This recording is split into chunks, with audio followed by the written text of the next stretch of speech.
Flo Rogan, and this is The Art of Rhyming, episode 42. Just because you rhyme doesn't make you an artist. You know how we do. This is something to aspire to. Tees are ready. If you want them, reach out, DM me.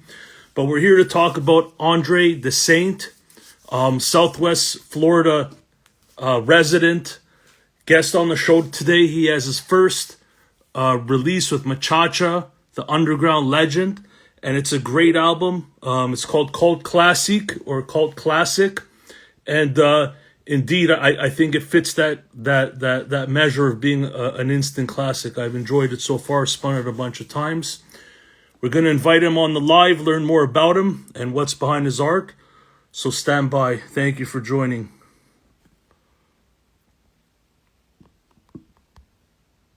How's everyone's night?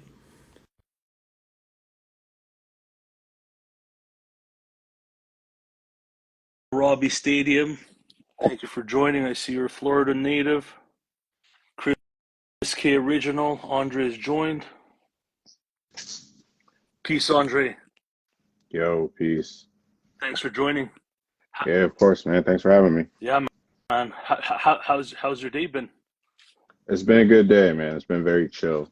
Not much going on. Kind of like, enjoying the calm after the storm, I guess, after dropping a project, Yeah, man. How's the response been so far? It's been a week, right? It's been out for about a week. Yeah, a little bit over a week now. It dropped on Thursday of the last Thursday of May. It's been good, man. A lot of really good feedback. A lot of people reaching out, just saying that they enjoy it, and just living with the music and telling me their favorite tracks and everything like that. It's been really dope. And people that grab the vinyl too. So that's been cool. Yeah. That's dope. Have you ever pressed your stuff to vinyl before? No. Or is this the first? This is definitely the first time. Yeah, I've done some cassettes like on my own, just self-released. Yeah. But and I've always wanted to get an album on vinyl. As a collector, I've been collecting for a while now, so this is the first time, and I really love that it was with Copenhagen, because that's a company that I've purchased, a label that I've purchased records from plenty of times. You're not only a client. No, what was that catchphrase? You're not only the president, you're also a client. Yeah. You're a client, whatever, not a president, but yeah. Yeah, no, I get what you mean. Yeah, just the first thing that came to mind. We're definitely going to get into Copenhagen. I always feel like it's a big event when an artist drops with Machacha. You know what I mean? Because I usually cater to the underground, and to me, it's a big deal. You know what I'm saying? So yeah. Congrats on that. Thank you, man. I appreciate it. And I wanted to thank you for staying in touch, because you reached out to me a while ago. We kept building, and when I heard this album, I thought this was the perfect one to have a conversation about. Yeah. Wanted to ask you, just generally the way you network. Not everyone has the forethought to keep networking with the same people.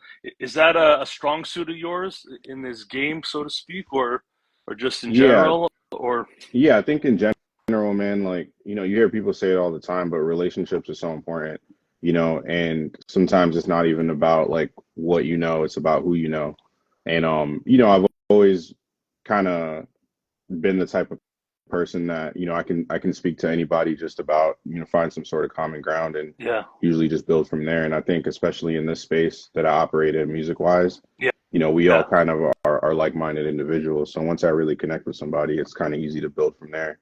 Yeah, and you seem like a really down-to-earth dude, not only in conversation but in your rollout material. Like, you seem consistent, which is cool. You feel like you're getting the same person, man.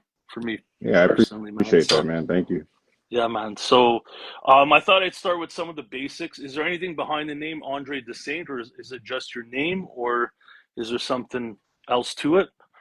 Yeah, for a while I was like, I think early on in rap, especially when you start out as a teenager, you go through like, your silly little names or whatever, things that you come up with for yourself. But after a while, I just wanted to kind of realign with my actual name. My actual name is André.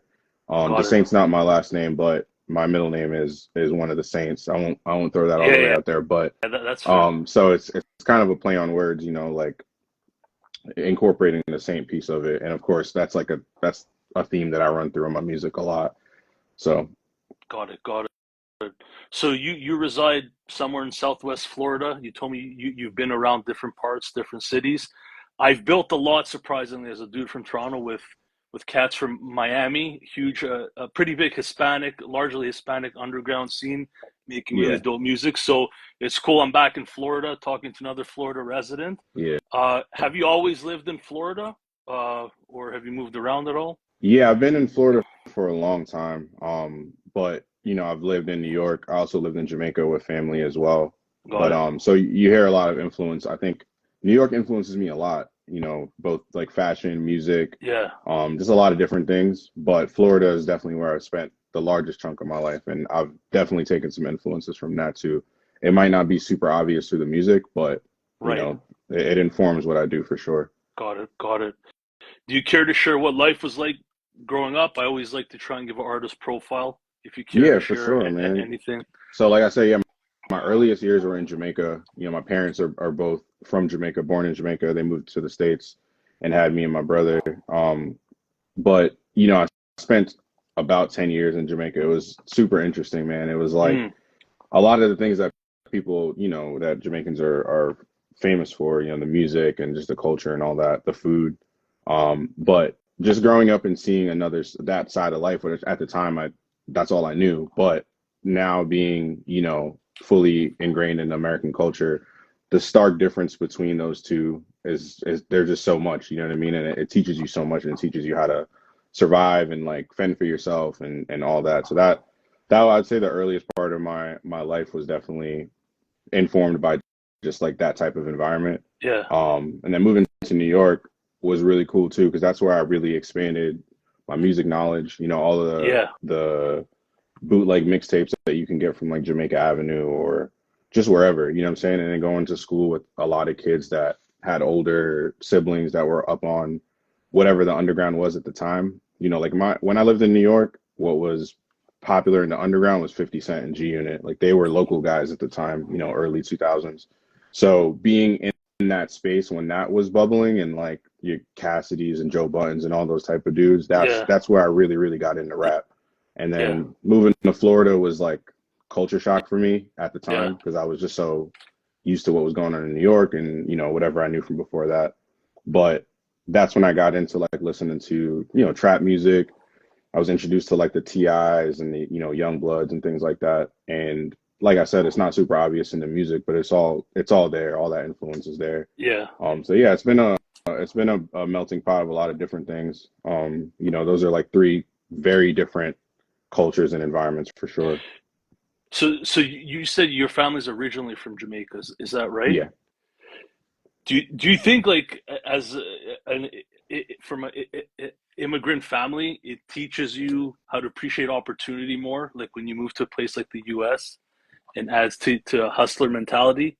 Because I Yeah. get the idea you're doing well for yourself if I read between the lines in the music, but I thought I'd ask you that Yeah, question. I think for sure, man. It's people say it a lot, and it's not like I don't want to paint it with a broad stroke or anything. Like not everybody that's from that environment comes out with the mentality to do what they got to do to get it done. But I definitely think it's a common thread with most of the people I know. Most of the people in my family and Right. most of the people from that background. I definitely think it informs that part of my drive and just making things happen. And understanding that things aren't handed to you. Sometimes you just got to Yeah. figure it out on your own. Yeah. For sure, I would say that's definitely aligned with Caribbean culture in general. That mentality is like very much like put into us like at a young age for sure. Got it. Got it. So wanted to get back to the music. Thought I'd ask you, do you remember the first hip hop song you ever heard? And what I impact can't it had on say you or impression? yeah, I can't say I remember the first the hip hop song I ever heard, but I know the first one that got me, and it was Can I Get Up by Jay-Z, which Right, I right, think is right. on the Rush Hour soundtrack. I don't even remember really like why it stuck out to me so much. I think maybe just like how conversational Jay-Z's verse was, you know what I Yeah, mean? yeah, yeah, And it was just like a new world to me. But I remember hearing that song for the first time on Hot 97 in New York, riding around with my dad and going home and like printing out the lyrics to that yeah, song and just yeah. studying that for weeks. Like that was like my Right. first real just entrance into like being obsessed with rap for Yeah. sure. you mentioned the conversational style. I don't think you sound like Jay-Z or flow like him, but your style is conversational. Is he one of your biggest influences? Or Yeah, yeah, for sure. I think Jay-Z was the the rapper that got me into rap, but over time he consistently remained one of my favorites. You know what I mean? From the ability to rap the way that he does, which I think is at an elite level, but also, you know, put together these albums that always had a hit on them. You know, he stayed on the charts. He was able to kind of toe that line of being like somebody that the streets connected with or the underground connected with, your everyday person, but also the casual listener that was like listening to the radio or just watching MTV. yeah. So I always respected that about him. And of course, like you could say so much Jay-Z, you know what I mean? I think I have a post on my page where I went to the Book of Hove exhibit in New York. Oh yeah, I Yeah, saw where that. I I talk went to about your that. IG. Yeah, if you like read that caption, I kind of explain like my love for Jay-Z and like all his accomplishments and how it's influenced me for sure. But Yeah. he's one of the guys.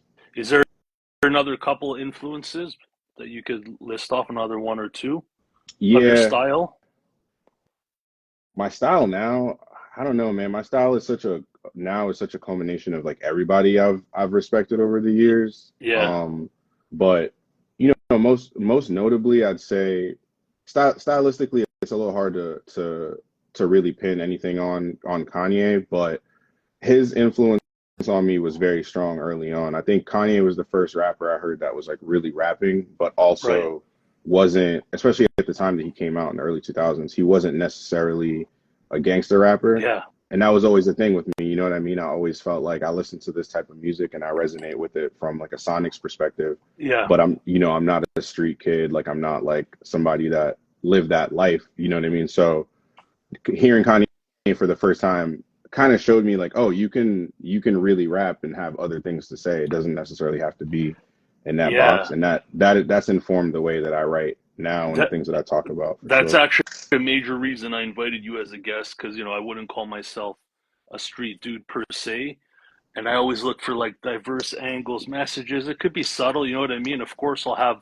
you know rappers like Mickey Diamond, which is an honor because he's so good at what he does. But I always like diverse perspectives, which is why you're here actually. So thank you. You know what I Thank mean? you, man. So back to your music. You reached out to me after my first Mickey Diamond episode, and you were inspired, I believe, how he treats his physicals like collectibles, Yeah, like works of art, and you said you actually aspire or try to do the same.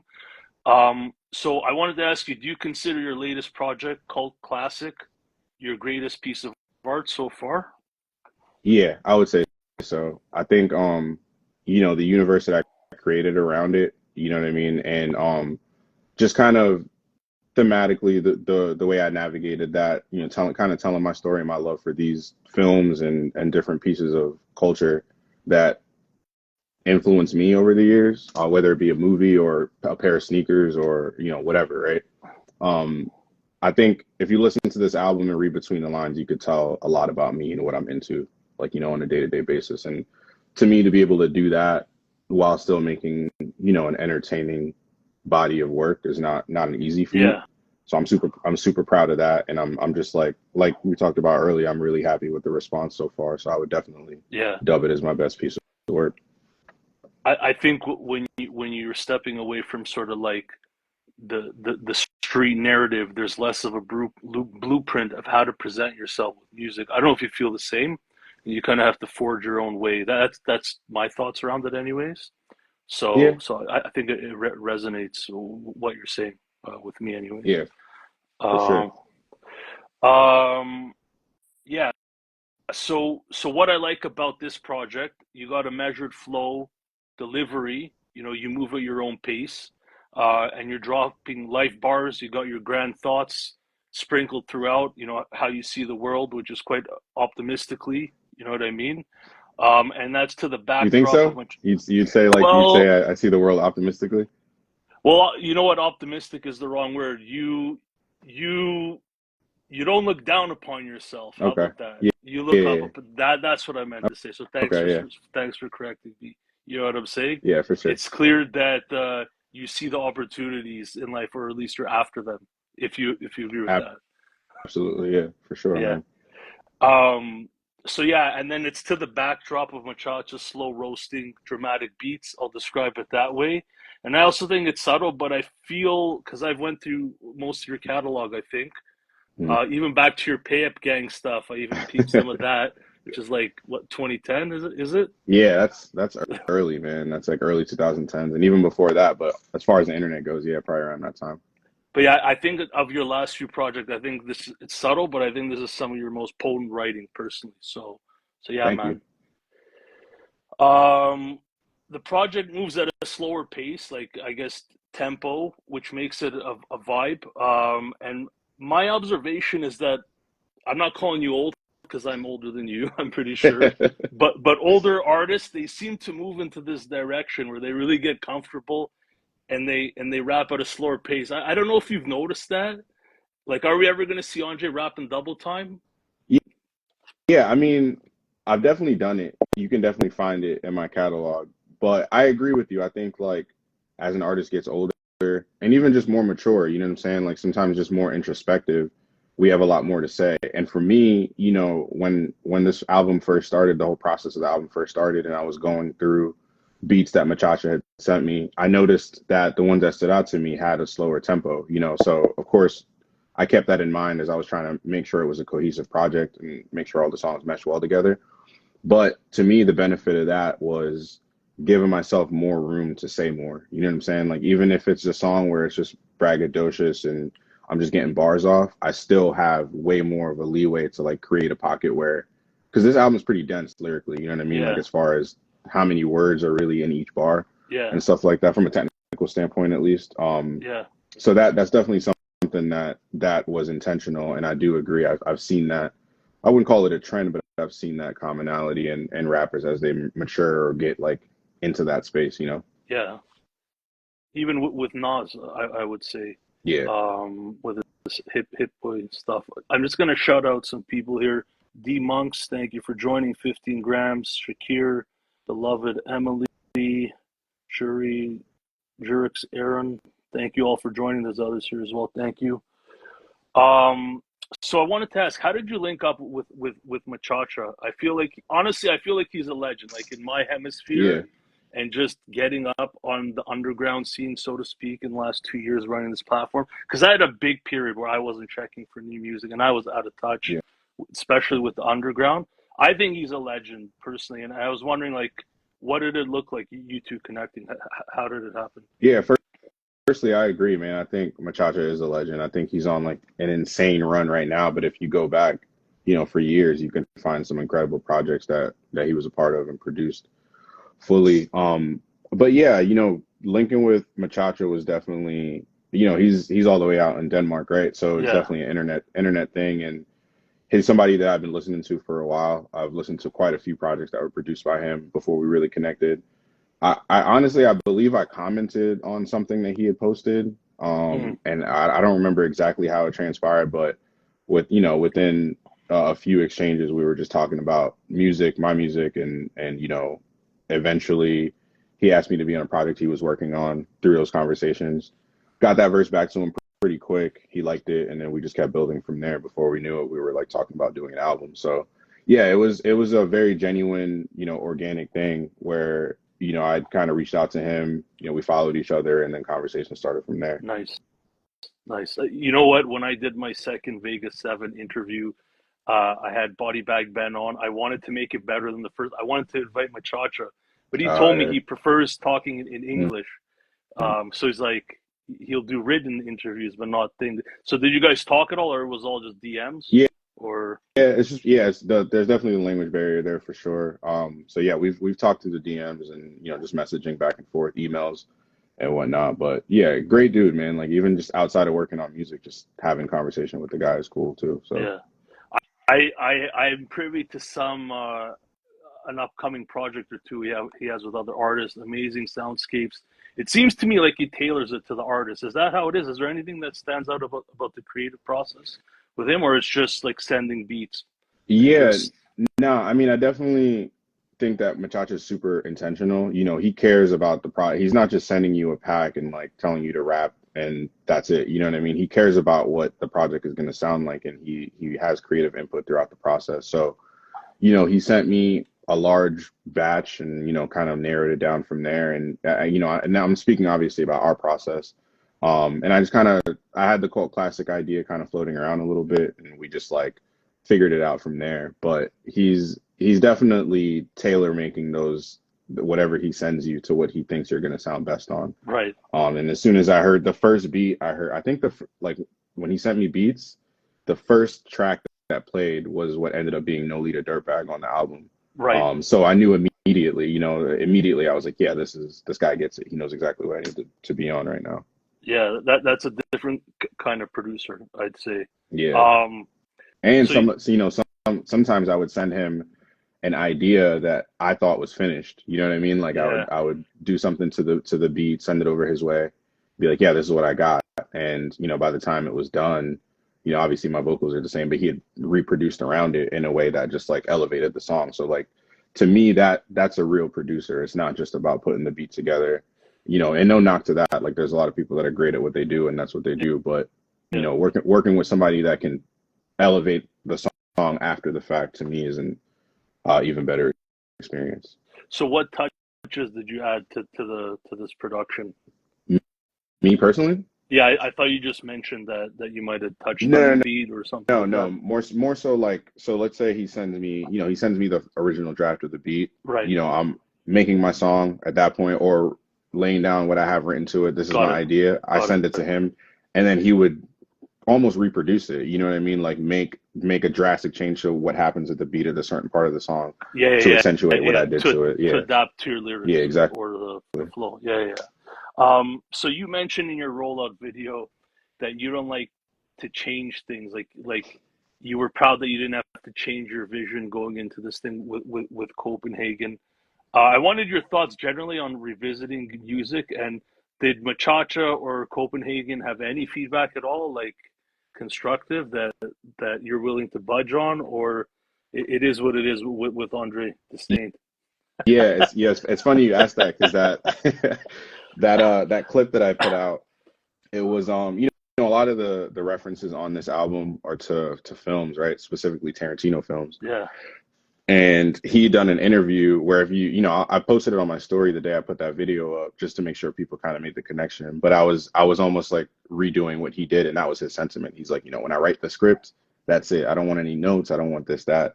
So it was a little bit of hyperbole, but I will say that, like, historically, I'm very hands-on with all my projects. I'm always the last decision maker in that sense. This is my first time working with someone where I trusted their judgment and vision as much as I trust mine, Yeah. So I was really open to like any suggestions as far as maybe adding a second verse to something, what I'm saying, that didn't originally have a second verse on it, or the order of the songs, the sequencing, stuff like that. I mean, don't get me wrong, Machacha believes in my pen and what I do, so he gave me free reign. But whenever he did have some sort of suggestion or something like, yo, we can make this better by doing this, like, I was a lot more open to it than I normally am historically. So, right.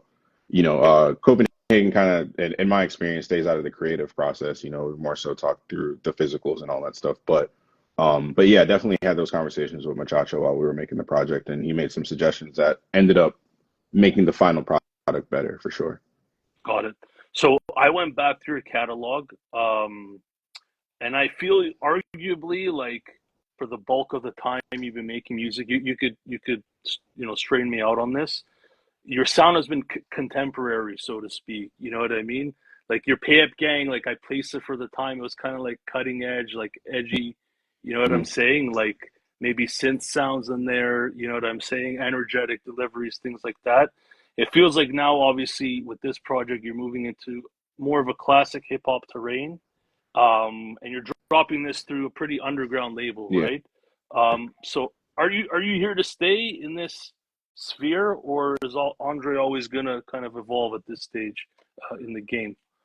Yeah, that's a good question, man. I think like in general, when an artist is figuring it out, you know what I mean, they might bounce around between different sounds. I'd say, knowing what music you listen to, if I think back on the type of stuff that we released back then, it was a mixture between doing what I wanted to do and also doing what I thought would work at the time, you know. Yeah. I'd say within the last few years, I've been a lot more unapologetic about what I make. You know what I mean? This is like, and if you listen back to the sound that I have now, or the sound that I'm more dedicated to now, was always sprinkled in there. You know, every project Yeah, kind of had yeah, one or two songs that sounded like the stuff I make now. yeah. But I wasn't sure that that's what people wanted to hear from me at the Mhm. time. Whereas now, you know, to, to put it to put it candidly, I just don't care. You know what I mean? This is what I want to make. This is what I want to hear.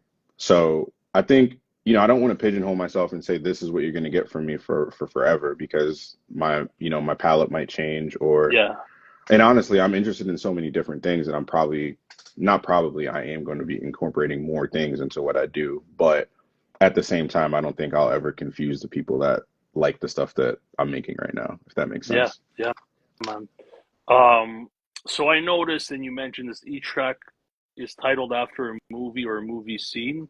So are you, I take it you're a cinema buff then? Is that a fair guess, or are you, Yeah, I wouldn't. Yeah, there's some people in my life that are like so much more knowledgeable in the cinema world that I can't call myself a cinema buff, but I'm definitely a fan of the things that I'm a fan of, and I really do love film. And just to go back on what you said too, most of the tracks are titled after movies or movie scenes, but there's some that are just like cultural moments that are important to me. You know, like Crazy 88, for instance, is named after both, you know, the Jordan 3 that came out in 1988, but also right? the I, team of fighters I that didn't were know in that Kill actually. Bill. That's pretty Yeah, cool. yeah, and that's why there's the back of like a Jordan 3 on the cover of the album too. So yeah, it's a double meaning, because to me that was like a cultural moment. You know, that was like a thing that when he flew over or he jumped from the foul line with those shoes on, but also the crazy 88s from Kill Bill too. Yeah. So Do you think of your life as a movie, personally? yeah, I think everybody's is. Right. I think everybody's is. I think, like, you know, when it's all said and done, you can break it up into some may be more interesting than others, but I think everybody's is for sure. Right. I feel like I feel my life is too real to be a movie, but I feel like as we're growing up, like we think of life as a movie with the grand endings. But I thought I'd ask you, you know, Yeah, how you look at it.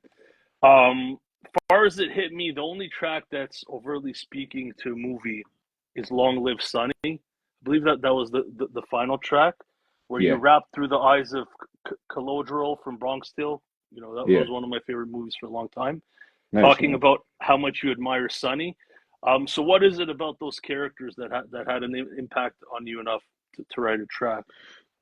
Yeah, that's definitely one of my favorite tracks from the album, and that's one of my favorite movies. You know, I think my dad showed me that movie when I was really young, or I just ended up watching it with him. But that movie's crazy to me, and remained one of my favorites, because there's so many life lessons you can learn from that movie.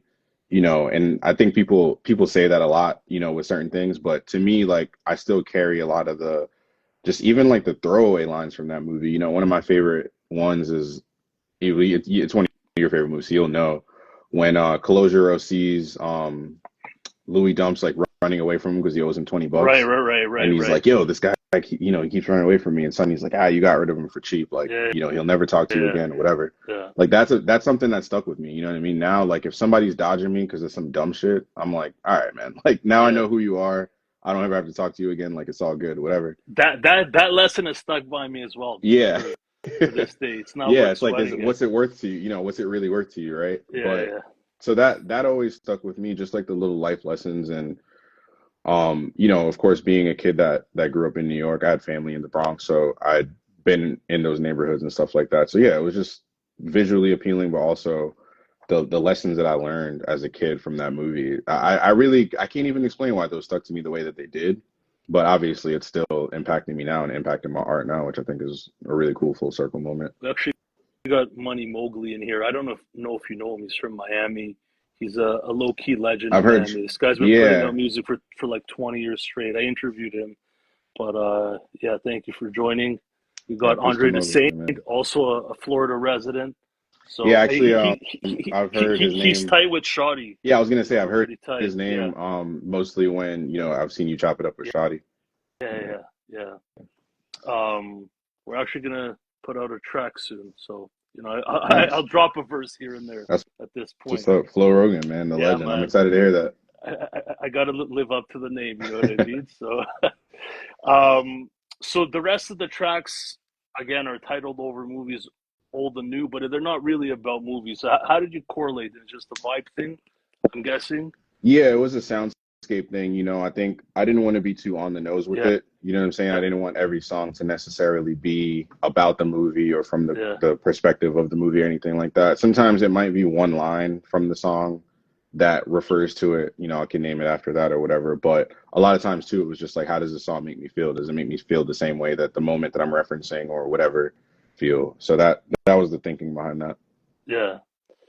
So in terms of features, you got Hells on there. Did he used to go by Els? Yeah, yeah, I do my yeah. research, you could This see, guy's done his right? research. Yeah. Yeah, man. Yeah. Hell's Own. Yeah. That's my guy, man. We've been making music together since I was a kid, like high school Yeah, days. that's dope that you still have the fire, both of you, Yeah. to do it. And then Shoddy, look, like one thing about my platform is I have some guests on over and over. I personally appreciate the grind. Most of the guests I talk to have done more than me in music. You know what I mean? I've done some things, but I keep bigging people up. And Shoddy's one of those dudes. He's one of my favorite MCs, like, period. Yeah. Shotty Like, is super dope, man. Just an incredible pen. yeah. So, how do you guys link up? How did that happen? So Shotty is somebody I've been following for a while. Being in Florida, I'd seen the name before. I followed him for a minute, but we didn't connect until I believe Machacha had sent me something to get on for a project he's working on, like a producer project. And I believe he paired me and Shotty on the song Oh, together. right, right, right, And right. if I remember correctly, I did my verse first. So Shotty heard that and, just reached out to kind of give me my props on it. And we just kind of built from there. Got it, got it. He's got a Yeah. line that sticks out on that one track. Beaumont, was it Yeah. Beaumont something? Beaumont's Burial. Yeah. Like, but shit don't really matter if you can't move a crowd. A lot of rap royalty got spoiled teeth, and we got to start removing crowns. I Crowds. thought that Yeah. was slick, man. Yeah. So yeah, That's my favorite line from that yeah, verse. When he sent it back, I remember, he sent it back. I'm listening to it, and that's the line. I was like, "Oof, all right, yeah, he went crazy. yeah. Like, that's the one." So you guys are both from Florida. I mentioned I'm kind of tapped in with the Miami scene. You guys gonna do more work together in the future, or Yeah, definitely expect a good amount of work from me and Shadi. Yeah, we got a nice? few things in the work. Nothing I could talk too much in detail about. Yeah, Still yeah, trying to kind of figure things out. But yeah, you'll definitely be hearing from the two of us again in some capacity. nice, nice. Um, Let me just see here. So it's interesting. Like after peeping Cult Classic and getting up to speed on what you've done, looking at your like performance footage, seeing the following you have, you know what I mean? I went back and I listened to Count the Bodies, which is the first thing you sent me, Oh and yeah, I appreciated it more. And I wanted to ask you this. Like, I feel like with music, you're constantly dealing with first impressions. You're constantly trying to win new people over with first impressions. Um, and what was my point here? Is that something? Sorry, I lost no, my you're thing good, here. man. What do you think of constantly trying to prove yourself to you? I don't know if you look at it that way, but having been doing music for so long, I think if you had a hiatus before, now you're back. You know what I'm saying? For the last several years, Yeah. how do you feel about that? Yeah, I think first impressions are like, you know, obviously super important, but I also think it's a balance, right? Because I think once you start building with any size of a fan base, if you got 10 people that listen to you, those people are going to listen to your album that you put out today with the context of what you put out before. So you kind of have to balance the two. To me, this is how I approach it speaking for myself. I try to balance the two to where I'm speaking to somebody that's hearing me for the very first time. Even the way I sequence an album, I think about it. If somebody's going to press play, the first sound that they hear is super important to me. The first verse that they hear, everything is very important to me. So that all plays a huge role in it. You know what I'm saying? Like, is this gonna do what I want it to do and check the boxes I want for the person that's hearing it for the first time, and also simultaneously for the person that has already been tapped in for a while, been listening to me for a while. But yeah, first impressions are everything. Huge, yeah. Because that could be the moment that somebody decides they're never going to listen to you again. You know what I'm saying? So like, it's heavy on both sides of the coin for Yeah. me. I made a post recently, like, you can't overthink it, your music, you can't overthink your presentation, but at the same time, it's just critical the way Yeah, you get introduced to people. So yeah, yeah. for sure. Um, But I wanted to so ask though, you mentioned that you basically heard Count the Bodies a little different this time around, right? Like after the context of maybe hearing Cult Classic, like what do you think the reason for that was? I'm curious. um, I think I think I mentioned this. I'm a wordplay like nerd, not nerd, but like wordplay is almost more important to me than flow. Yeah. Like some people think I'm crazy. No, I don't like choppy flows. Like if the shit is incompetent, I won't listen to it. But I feel like I've been listening to hip hop since I was like 7, like 1987, and I've heard so many rhyme schemes that I want to hear new shit, like different words, literally, not like lyrical miracle or different combinations of words, right? So Yeah. I think you guys were straight talking for like the first 3 tracks, and it sounded nice. You know what I'm saying? But I wanted to be wowed. You know what I It mean? didn't catch you in that way. On that criteria, right? But when I go back, I'm hearing you guys talking your shit, but then I'm watching. You know what I mean? You got girls at your shows. You're doing this and that. Your performance is pardon me, right? No, you're good. Sorry, I dropped my earbud. So I'm like, now I'm just taking what you're saying at face value, not just trying to be wowed by the words, Okay. if that makes sense. Yeah. Yeah, So I think it just added some more context for you. That makes sense, man. yeah. I was just Uh, curious. yeah. I like to keep it a buck. You know what I mean? Like Of a lot of course. people send me music in advance now because they know I keep it a buck for whatever my opinion's worth. You know what I'm saying? Yeah. So yeah. Um, so I wanted to ask you, like, I like to highlight all that goes into artist development. You know, not every one of us is gonna blow, but we've all put in years. You know what I mean? Some more than others. How many chapters have you had to your career? I hate using the word career, but like for me, there's been like a bunch of years on, off, you know, Yeah. spanning over decades. Like, how many chapters have you had to your career, let's say? Man, that's a really good question. I'd say I'm on the third right now. I'd say this Yeah, is like the third like resurgence of, kind of me like pulling back and figuring out like what I really want from any of this. You know what I'm saying? Like is because you have to decide, right? You got to decide like, am I trying to be famous? Am I trying to be, you trying to be Drake? Are you trying to be like Nas? Or yeah, what are you looking to do? What are you actually going for? You know what I'm saying? I think when you first start out, you're in this mentality where it's like whatever it takes. Like I just want to be the guy. You know what I'm saying? But there's no real intention in that. Sometimes people look up and they hit a lick, or they get an opportunity that they take, and it takes them to a place where they might not even be ready to handle it, but it gets them to where they wanted to be, right? yeah, But I think on the other side of that, for us, that it takes a little bit longer to get there. I think the key factor is figuring out what you want to do, and I think in this third chapter, so to speak, it's the first time I've been like dead set on that, like unwavering, unapologetic about it, and yeah, just like, this is what I'm doing.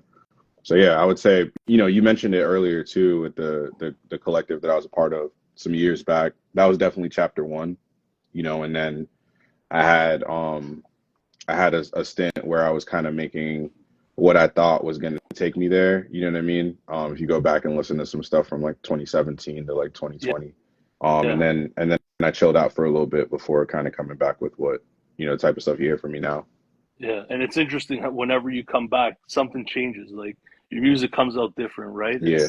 It's something in there changes. Yeah, it's like Uh, either it's new perspective.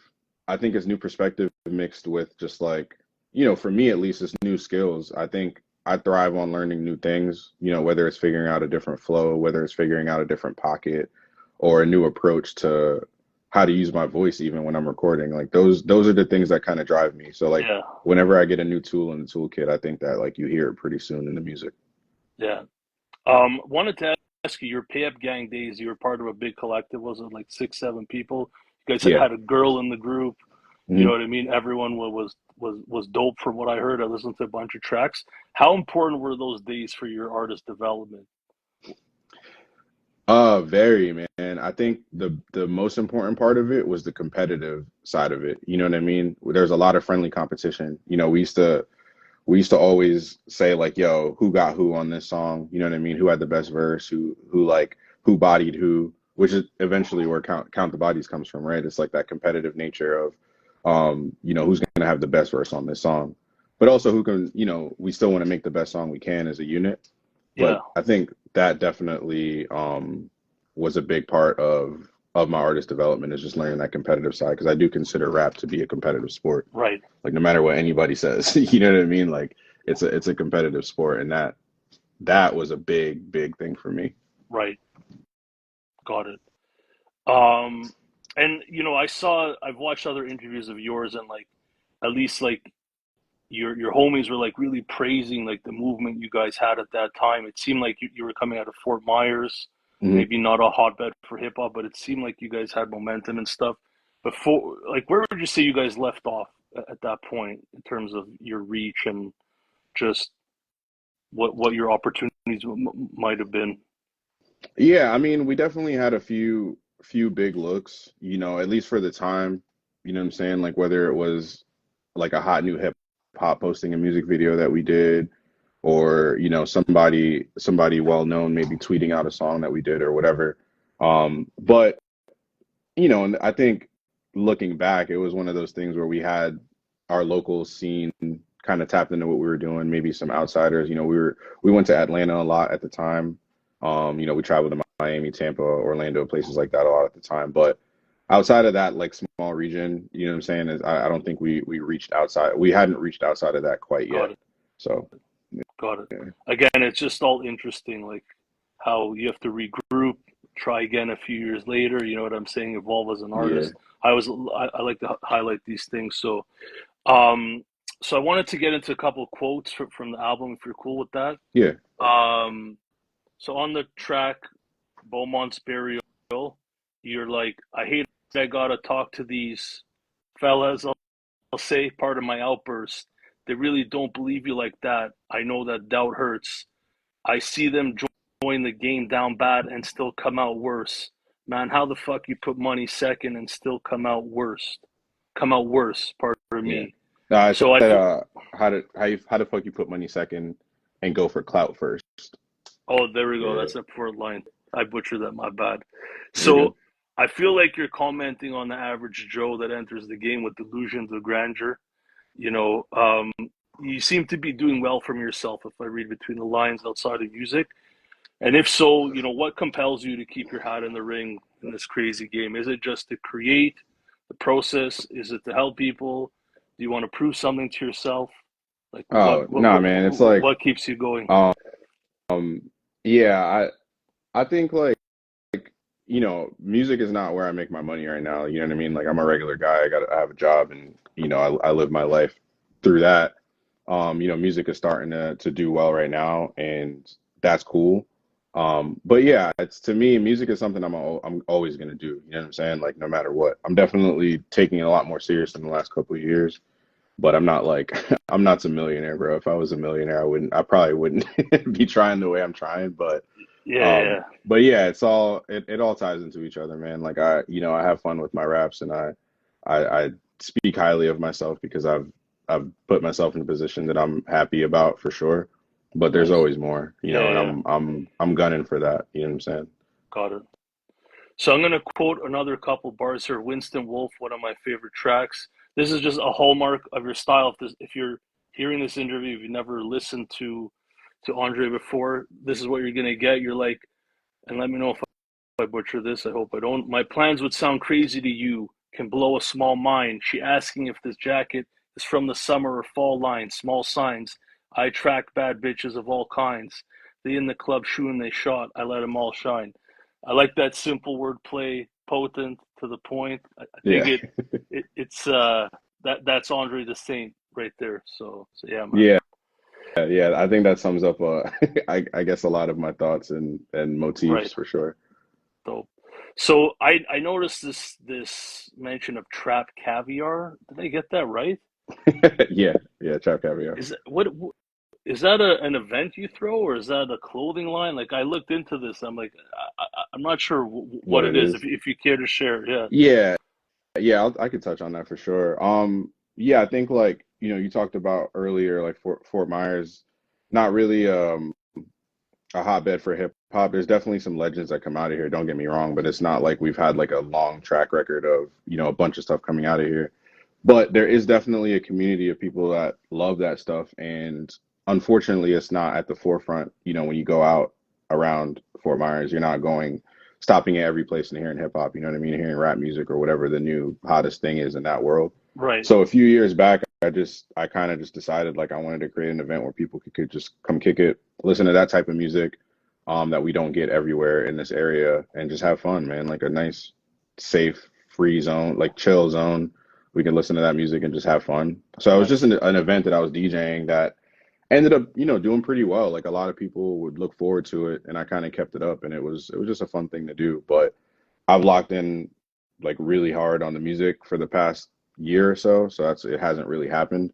I just wanted to kind of make sure I didn't have any distractions, and especially, once I started working with Machacha and people like that, I was just like laser focused on what I was doing. So I might bring that back eventually, but it was definitely just something I was doing fun, and for the community and for the people that don't have somewhere to go to listen to that type of yeah. music. It must be a good place to get a fan base out of, I assume, as well. I don't Yeah, know I if think you performed it for that nah, audience, but nah. It was definitely, I was very intentional about wanting it to just be a space for people to come and listen to separate. the dope Got it. music. Yeah. And, there was some crossover. Some people that came to that, knew about my music, but that event became like bigger than me. There was like times where people didn't even know who I was. They just heard about that event to come, to go to. So they would go to it. But it wasn't, I definitely kept it separate. Got It it. wasn't a place to me for my music or self promotion or anything like that. But it helped, Got it. you know. Got it. Nice. So here's my closing question. It's actually a quote. I'm gonna ask you what to expand on it. So Dinner for One, that's one of the tracks on the album. You're like, I got a couple classics in me, and it won't take me long. It's been a while since I related to my favorite songs. Just wanted to ask you what you meant by that. Yeah, I think that's the competitive nature that I was talking about earlier. Right. I feel like all my heroes were very dead set on the fact that like they were the new guy. Like it's me now, you know what I'm Got it. saying? Like so, Got it. and I think, with that said, it was just more of a sentiment of just like, I'm here now. All the songs that I looked up to don't mean as much to me anymore because now I'm replacing it with like my legacy. So it was just like that moment from a Got competitive it. nature, you know what I'm saying? Got it. Got it. Yeah. So look, Andre, want to thank you for jumping on. Thank you for making dope music. I've played this album probably 6, 7 times already. You know what I mean? Oh, Thoroughly that's enjoyed great it. to hear, man. Threw it on my playlist. Any, not to spoil anything, but any visuals dropping soon, or videos or anything like that? Yeah, for sure. Visuals are super important to me, man. As you could probably tell by just like, how I led up to the album itself. I love shooting, visuals to go along with the music that I'm making. So there's definitely some stuff coming up. Me and my guy Miho, he does the majority of my visual work. We have some ideas that we're going to execute soon and make sure to Dope, keep building on the universe that is Cult Classic. dope, and I'm looking forward to reposting some of that Thanks, whenever man. it comes out. So and support. So thank you everyone for joining. I'm just gonna shout out some names: Jay Crown, The Real, Soul Guerrero, Brianna Dis, Hell's Own. Thank you for joining. Patrice, thank you everyone. Any final words before we depart? Nah, man, just thank you, bro. I appreciate what you do for this space, of hip hop and rap. You know what I mean? I've found out a lot more about some of the artists that I listen to all the time just through, going through your interviews, and I appreciate you having me on here, giving me the opportunity to talk about this album. Oh man, yeah. Thank you, man. Thank you, and we'll stay in touch. Yeah, for sure. I got some new stuff to show you, bro. I'm all ears, bro. Like I'm not active myself, but I enjoy living through other artists and supporting voices that you know what I mean, that I feel are worth promoting. So send it over, bro. I'm all ears. Sounds good, man. Appreciate you, So bro. thanks everyone. Have a great night. Take care. Peace.